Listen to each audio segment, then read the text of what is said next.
So I'll be talking about the happiness diet, the witch's way, and cartel land today. And somebody asked me this morning what book I read when I was bringing it back into the library, and I told them the book that I'd brought back into the library, but actually this is what I read. Usually, I don't bring the book back right away. Sometimes I do. You know, if I think it's something that people are really interested in, then I'll bring it back as soon as I'm done, but usually I'll go over things a while. Sometimes my first impression isn't my last. Whatever. Anyway, James is having soup and carrot chai with coconut cream. Now I'll start off by saying this is the worst book on witchcraft I've ever come across. It's really, really bad. I mean, the book looks cute. But it ain't that bewitching? No, there's a very little information about a whole lot of things, and not enough about anything to be useful. It's there's even astrology stuff stuck in there, which, I mean, that takes up a lot of room. And there's pictures. No, it's kind of witchcrafty, astrology. Yeah, I know, but how much? Do you have one book and you're gonna? It's a sweet little thing. Yeah, you can look at it if you have time or Was interest. that 200 pages? I don't know. Small It's very pages, too. small. A lot of pretty pictures. Oh, it's still like 300 pages, but yep, okay. You see what I'm saying? Yeah. Not useful. Well, it's superficial, right? I don't think it'd even be a good start for. No. It's absolutely useless. Nobody should buy that book. It's a waste of money and it's a waste of time, even to borrow it from your local public library. It says empower yourself. Wow. You won't. Usually with You need to look astrology, for some people other are just disempowering themselves, I'm afraid. So, I'm going to talk about... Oh, well, do you want to mention something about that cartel? Cartel. That... Oh, that doc. Was this the doc? Yeah. Cartel land. Okay, Sundance winning award thing, Cartel Land. They call it Breaking Bad in real life. So, You did watch through it a couple times, though. I watched some of it a couple of times, I suppose. So, yeah, they're showing both sides of the border what's happening with the cartels. Cartels are actually up here. And I get this from a pretty good source. This is in Canada. And they're starting to mingle around with ethnic affairs. I'm not going to say which ethnicity they are theoretically supporting, but I'm afraid that ethnicity thinks they're going to be on their side. The cartels are on their own side. The big trouble is it's going to get that ethnicity in big, bad trouble. It's incredible. So, you know, the statistics, and these are UN statistics, so it's not like it's Donald Trump fake news statistics. It's UN fake news statistics, but they're not going to be on Donald Trump's side. So, England has about one murder per 100,000 people per year. That's about a city the size of Lethbridge. Lethbridge is actually one of the more, it's not one of the least violent cities in Canada. And when I was working at the cop shop, they'd average maybe a murder a year. So we might be somewhere around England's homicide rate. It might be twice as high. I don't think it's twice as high. Anyway, the American rate is it's incredible by comparison with here, especially with England. 4.7 times that. Yeah. The big trouble is Mexico is 20 times England. So that's more than 4 times the American rate. Guatemala is 38 times the British rate, which means it's roughly Well, it's more than 7 times, roughly 8 times the American rate. Honduras is amazing. It is the worst in the world, apparently. This is according to the UN. And it's 90 murders per 100,000 per year. That basically means if you live 100 years, it's awesome, because you've dodged a 1 in 10 chance that you'd be murdered. You come from a family of 10. The chances are, if you live 100 years or something like that, if I've got the figures right, you're going to see one of your family killed. One of the 10 members of your family. They say the average person maybe knows 1,000 people. That means every year you're going to see, on average, if you're average kind of person, you're going to see one of your acquaintances or friends die. That's just something staggering. It's hard to believe. So when people say that people are escaping from gang activity down in south of the border, down Mexico way and Guatemala way and Honduras way, generally talking about Guatemala and Mexico, I think they're right. I think there's a lot of really sketchy, well, it's not even sketchy, and it's limbed, shall we say. I'll use a yellow kind of word, limbed, in blood red, very clear kind of picture. And here's the deal. We're the last refuge of the refugees. I've been saying that for about 20 years. Unfortunately, I've been saying it to enough people, and the people that I've been saying it to, yellows and their ilk, they just don't seem to take it seriously. The deal is, if we're letting refugees in from places like that, it would seem kind of silly to let the people who are going to predate on them follow them in. It would just seem the height of silliness, because they're not just going to be predating on the refugees from there, they're going to be predating on the people that are here already. It seems to me the height of folly to do that. You actually can't have open borders when you're letting refugees in. They're escaping from something. And you can't let what they're escaping from come in after them. Because they won't just go after the refugees, they'll go after the people that are providing refuge to the refugees. So you yellows out there, get that through your airheads. You just have to have standards at the border, or everyone's going to suffer. Not just the refugees that are trying to escape from the predators, but everyone inside the borders. All the hopes and dreams of liberals, left-wingers, social democrats, feminists go down the tubes if you let gangs take over. Gangs aren't feminist. How many women gangs have you ever heard of? They aren't feminist. You let them in and they'll go after feminists too. They'll go after everyone. Wake up and smell the coffee.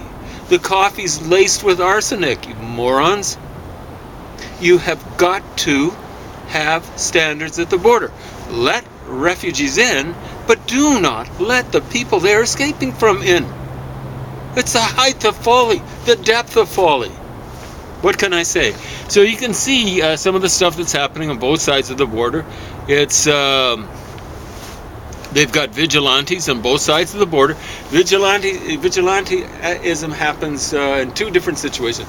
One situation where the government is encouraging it, and there might be a little bit of that happening in the United States. The other situation where it happens, is where the law is not sufficient. The laws, and their enforcement. And that, I'm afraid, is what's happening in the United States. The borders are not being secured. You've got cynical, stupidly cynical. They were called by the Soviets useful idiots. Now that there's no longer communists to be useful idiots to, they're just casting around. Who can we be useful idiots to? So you get feminists saying, open up the borders. That's just suicidal. You can't let gangs take over. They'll go after feminists. They'll go after anyone who's not them. A gang is not run on democratic principles. A gang leader is way worse than Donald Trump. Wake up and smell the coffee. It's laced with arsenic. So it's actually a pretty good documentary. You can see this vigilantism. I couldn't really grasp the subtitles were that so small for the Spanish stuff. But this vigilantism, you got militias basically being formed by citizens down there just going after the gangs. Well, that's not good because it's basically another gang getting formed to fight the gangs. So, and a lot of it, how are they funding themselves? Well, they're selling drugs. That's hilarious. Yeah, it's hilarious. The government isn't doing the job. So there you go. At any rate, that's about enough of that. One, the Sundance thing. I'm afraid the people who put it together probably are morons. I couldn't exactly grasp what they were saying. But you can actually see what's happening, and then you got to apply your intelligence and say, why is it happening? What can you do to prevent it from happening? I don't want to see vigilantes on either side of the border having to apply their trade. On the south side of the border, there are things the Americans can do, stop the war on drugs and stuff like that. There's still going to be problems in places like Mexico and Guatemala and Honduras and other places. But those problems should not be allowed to spill over into the United States, into Canada. It's a different ethnic group that's giving big problems in Europe. It shouldn't be allowed to happen in Europe. Good fences make good neighbors, and they say that in here. And if it involves having to put up a fence, I know that's politically incorrect, but it is socially and strategically correct. You've actually got to vet the people that are coming in. Like we saw that one doc, it worked against what they were saying. We're supposed to be sympathetic to these 15 to 25-year-old kids coming in, riding the rails and stuff like that illegally. They're coming from Guatemala, and I don't think I saw one attractive character. There was not one who had the skills to offer to our society and stuff like that.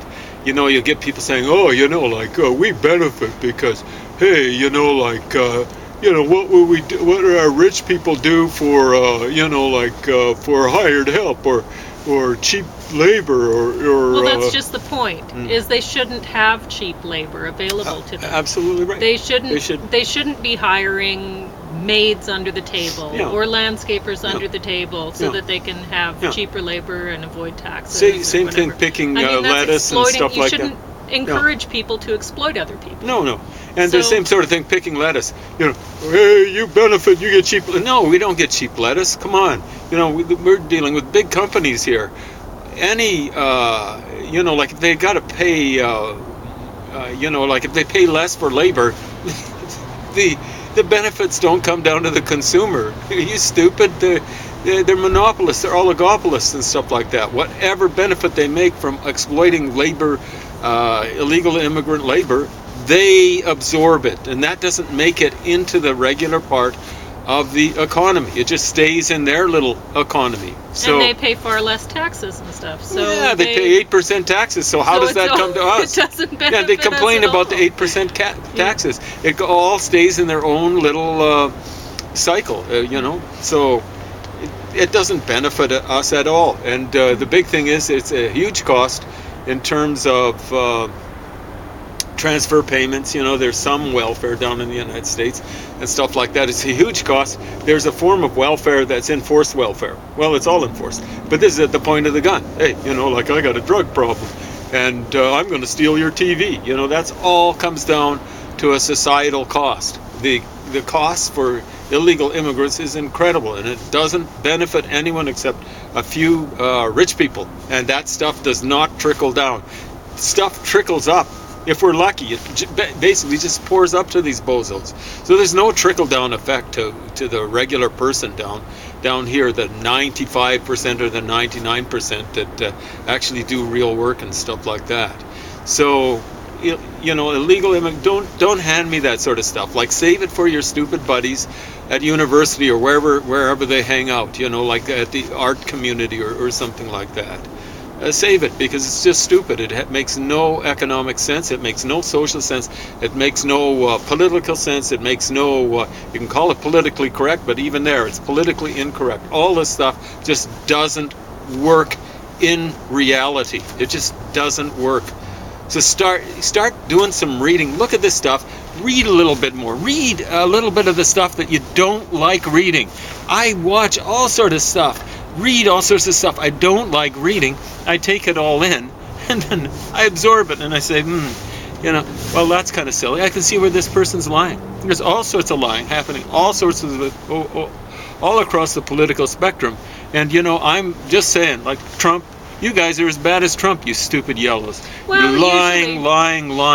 What was that? Usually people have already made up their mind when they, before they pretend to learn anything. Before they open themselves up to, or open a book up, or whatever, they already decide. Like with this book, The Happiness Diet. Really, it caters to a certain group, and really, these diet books, they're really preaching to the choir. They don't teach you much of anything. And you have to be, if you're at all sensible, you have to be wary of any of the information and look it up for yourself and come to your own conclusions. So, honestly, it's a bit of a religious experience almost, going through these books for people. And either it's you read ritual. it and you say, oh yes, it's what I believe, I think I should be eating this, I've been eating this, and what the trouble is that, whole wheat bread or whatever, I shouldn't have been eating that, and that's why I'm 350 pounds. It has nothing to do with all of the steaks I've been eating. But or all whatever of the mistakes whatever you've been eating. So anyway, The Happiness Diet by Tyler Graham and Drew Ramsey, MD. That was a good segue. Thanks for getting me off of that. Yeah, I could have went on forever. It could have. Yeah. So because the crisis is going to go on forever, I'm afraid. Yes. Until it breaks, Yeah. Well, page 9, Harvard School of Public Health study of 54,632 women. It must have been the nurses' study. I'm not sure. I didn't look it up. I don't care that much. Those who ate the most omega-3s and least omega-6s were less likely to suffer from depression. And I believe that people are eating too much omega-6 and not enough omega-3. Those who ate most trans fats had a 48% increased risk of depression. Those who consumed the most oleic acid, the predominant fat in olive oil and lard, were least likely to report severe depression. That's even in lard. Sorry. Wow, that's interesting. Those who ate the most linoleic acid, the main fat in soybean and corn oils, were most likely to get depressed. 78% of kids with ADHD improved when placed on whole food diet. Kids placed back on, they're calling it MAD in this book, not standard American diet, but whatever. Same deal. 63% had worse ADHD symptoms. 12 neurotransmitters. Oh, I should just read the page. I'll just read my notes. I can read the page.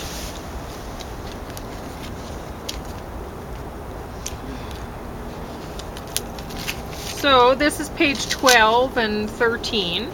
Glutamate is the most common neurotransmitter in the brain. It promotes the firing of other neurons and involved in learning, cognition, and regulating the formation of new brain cells. How to make it? Whole wheat toast and eggs. Glycine.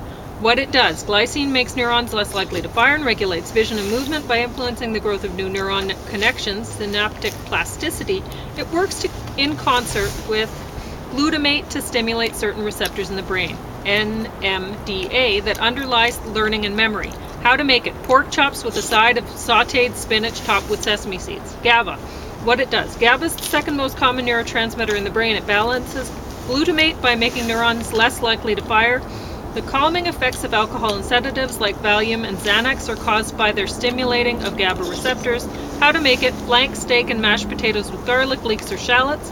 Serotonin. What it does. Serotonin is major regulator of mood, appetite, sex drive, pain, sleep, weight cycles, alertness, body temperature, blood clotting, and digestion. Markers of low serotonin in the brain are linked with low mood, aggression, irritability, and suicide. How to make it? Oven roasted cod, a side of clams, and fruit salad. Norepinephrine. What it does, norepinephrine is involved in learning, focus, mood, formation of new brain cells, decreasing brain inflammation, regulating blood pressure, and our fight or flight response. It's also the neurotransmitter most affected by Alzheimer's disease. How to make it: roasted chicken with red potatoes and blue cheese. Dopamine, what it does. Dopamine helps regulate pleasure, energy, mood, learning, focus, sleep, and memory. Studies indicate that obese people get less pleasure from food because they have fewer dopamine receptors, which is one theory why they may eat more. Stimulants like nicotine, caffeine, amphetamines, and cocaine all increase dopamine release. Patients with Parkinson's disease are slowed down because of lack of dopamine. How to make it: scrambled eggs with a side of dark leafy greens. Anandamide. What it does: anandamide binds to our brain's cannabinoid receptors, those also affected by marijuana, and regulates mood, memory, hunger, pleasure, and the growth of new brain cells. Unlike most other neurotransmitters, which are made from amino acids, anandamide is made from fat. The name is derived from the Sanskrit word for bliss. How to make it: salmon with kale sautéed in olive oil and topped with goat cheese. So there's another page that I'll probably just end up reading for a little while.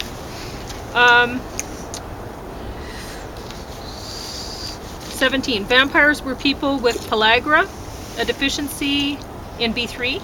Without B3, our nervous system deteriorates. 40. Mutams, streptococcus, and lactobacilli in our mouths eat sugar and excrete an acidic solution which destroy the enamel of our teeth. Sugar promotes cyst formation inside women's ovaries. It's one of the leading causes of infertility, polycystic ovarian disease probably. Page 41, when blood glucose levels are too high, sugars attached to tissue proteins, glycation, it ages us. 52. Vitamin D in egg yolks make calcium in dairy more available. Rosmaric acid and carnosic acid in rosemary help neutralize carcinogenic heterocyclic amines that form when steak reaches 325 degrees Fahrenheit or higher. Lycopene is more available when eaten with fat. Garlic and fish lower LDL cholesterol more effectively when eaten together.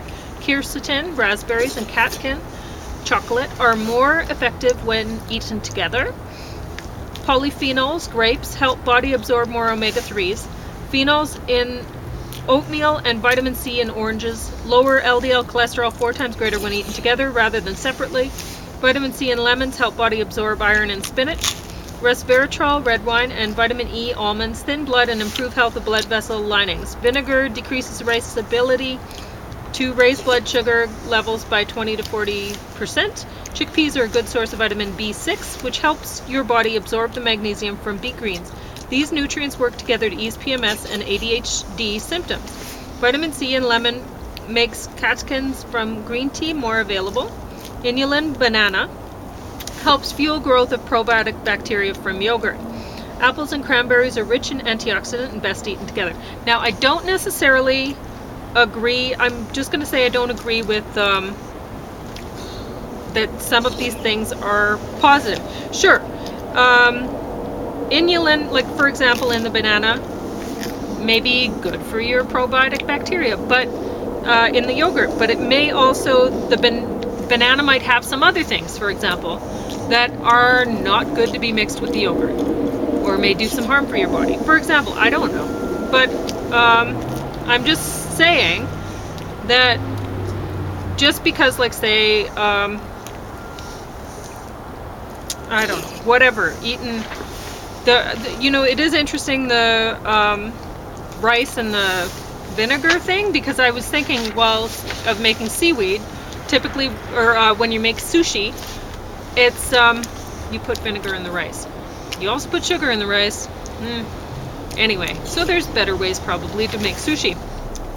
54. Zinc in chicken is needed to metabolize beta-carotene from carrots into vitamin A. Selenium from fish and sulforaphane in broccoli are 13 times more effective at slowing cancer cell growth than when eaten alone. Vitamin C in broccoli helps keep vitamin E in pine nuts active and potent. Anthocyanins, blueberries, protect brain from oxidative damage. Walnuts, omega-3, and blueberry even better together. Garlic and onions remove plaque from arteries and keep blood vessels flexible and healthy. Wow. Garlic and onions. Yeah. You take a lot of garlic, right? Yeah. But onions not so much. We should eat more onions too. My dad eats a lot of onions. He does, yes. And he's almost 97. Yes. Every day, James's dad has onions. I think it's green onions. But maybe not. But I think it's green onions mixed in with cottage cheese. And that's what he eats every morning. And he eats a lot of horseradish. He's 96. Almost 97. Like it's 2 months away from 97. Yeah. A 2010 study in Dallas. DDT's main metabolite, DDE, is most prevalent and concentrated pesticide found in food. Persistent organic pollutants such as DDT are fat-soluble and accumulate in fatty tissues. 55. Pesticides lower IQs and disrupt metabolism. A study of 457 licensed pesticide applicators. So that's 33,500 licensed pesticide applicators. I think that's Showed enough that to be statistically reliable. Yeah. Pesticide exposure increases risk of diabetes by up to 94%. Of course, it makes 57. sense. It would make an immune response, right? Quercetin, phytonutrient enter arterial plaques and help break them up. Phytonutrient block compounds that cause cancer and trigger precancerous cells to self-destruct. They boost our liver's ability to eliminate toxins in the blood. 59. Vitamin B12 is required to make new brain cells. Low B12 causes irritability, depression, cognitive decline. Certain bacteria live in the guts of animals and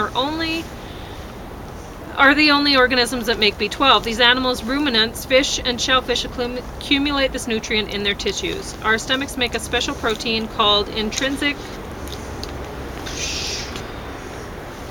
factor to absorb B12 from our food. B12 regulates gene expression.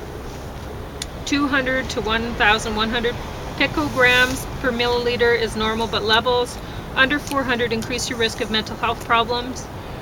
Supplementation of this, vitamin E, folic acid, and others linked to increased cancer and death rates. Most antacids block B12 absorption. Iodine is essential for thyroid health. An underactive thyroid is associated with low energy, poor memory, depression, ADHD, migraine, weight gain, infertility, breast disease, including cancer, infection, and heart disease. Highest levels in seaweed. Soy goitrogens block iodine absorption. Potassium bromate, banned by most countries because it causes cancer, but not banned in U.S. It's used as a dough conditioner in baked goods. It's structurally similar to iodine, blocks it from absorption. Potassium bromate is also added to some pumpkin seeds. Mountain Dew contains brominated vegetable oil and methylbromine. Pesticide used on tomatoes, strawberries. Processed meats are suggested to have similar problems. Avoid brominated flame retardants. Magnesium protects brain from ammonia, relaxes blood vessels, protects against heart disease and diabetes. Deficiency can cause depression, anxiety, ADHD, insomnia, and fatigue. Plants use magnesium to make chlorophyll. Greens are high in magnesium. Are they? Yep. That's Molasses are high in it. Cholesterol is required to form bile acids, which help our body break down dietary fat and absorb A, D, E, and K, fat-soluble vitamins. We make it ourselves. Our bodies make all the cholesterol we need. You don't need to eat any cholesterol. Your body's going to make it. Vitamin Sometimes D. too much. Deficiency linked to decreased immunity.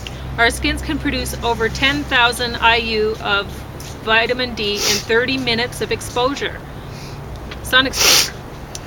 72. Fiber reduces inflammation. Low fiber linked to depression. Eat more plants. Folate levels in cerebrospinal fluid. Brain bath. 4 times higher than in blood. Folic acid treats depression. It increases production of omega-3s, which help create defensin 1, which protects brain from inflammation. Synthetic folate may cause cancer and asthma. Folate is sensitive to heat and light.